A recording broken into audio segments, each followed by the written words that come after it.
मेघनाद साहा। आसमान में सूरज और तारों को निहारने वाला ये बच्चा मेघनाद साहा आगे चलकर हमारे देश का महान वैज्ञानिक बना, जिसकी खोजों और प्रयोगों की पूरी दुनिया ने सराहना की। मेघनाद साहा का जन्म 6 अक्टूबर 1893 को सियोरा ताली गांव में हुआ।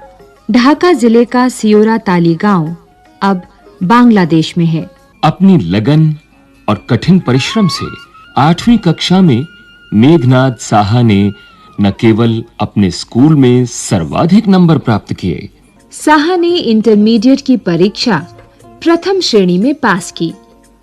इंटरमीडिएट करने के बाद मेघनाद साहा ने आगे की स्नातक पढ़ाई के लिए प्रेसिडेंसी कॉलेज में दाखिला ले लिया, जहां श्री जगदीश चंद्र बसु तथा प्रफुल्ल चंद्र राय सरीखे वैज्ञानिक उनके शिक्षक थे तथा सत्येंद्र नाथ बसु उनके सहपाठी थे।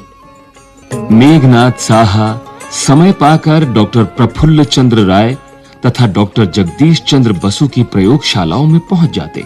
उनके निर्देशों को बहुत ध्यान से सुनते तथा कार्य करते और बीएससी करते हुए ही युवा मेघनाद का मन वैज्ञानिक खोजों में रमने लगा। आगे चलकर मेघनाद साहा ने अपने नए-नए आविष्कारों से विज्ञान जगत को चकित कर दिया। मेघनाद साहा की एक खोज आयोनाइजेशन फार्मूला है।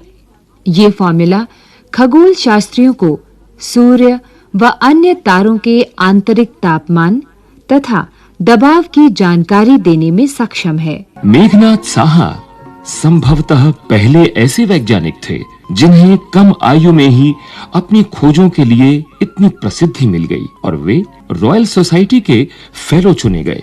1923 में वे प्रयाग विश्वविद्यालय के भौतिक विभाग के अध्यक्ष बने। उन्होंने radio waves from the sun and radio activity पर खोज की। 1935 का वर्ष डॉक्टर साहा के जीवन में विशेष महत्व का रहा। इस वर्ष इन्हें बहुत सी विदेश यात्राएं करने का अवसर मिला।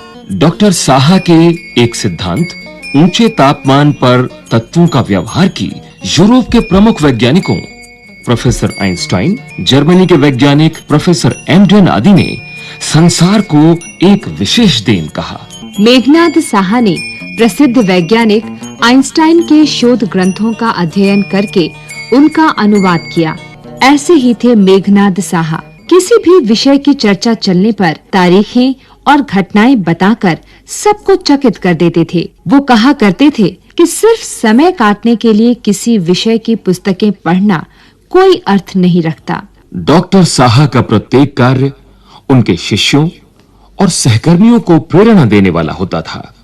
डॉक्टर साहा वैज्ञानिक होने के साथ-साथ सामाजिक कार्यकर्ता भी थे।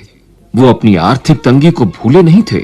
जब बंगाल का विभाजन हुआ तो उन्होंने बंटवारे से प्रभावित व्यक्तियों को पुनर्स्थापित करने में अपना योगदान दिया। डॉक्टर साहा ने विज्ञान की पुस्तकों की कमी को बहुत महसूस किया।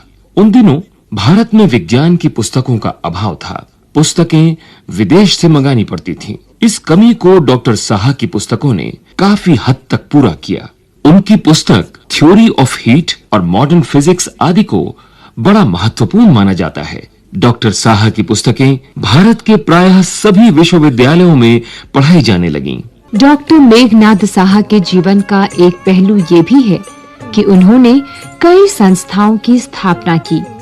सबसे पहले प्रयाग में नेशनल एकेडमी ऑफ साइंसेज संस्था की स्थापना की। तत्पश्चात अपने प्रयासों से इंडियन फिजिकल सोसाइटी तथा national institute of sciences of India नामक संस्थाओं की नींव रखी।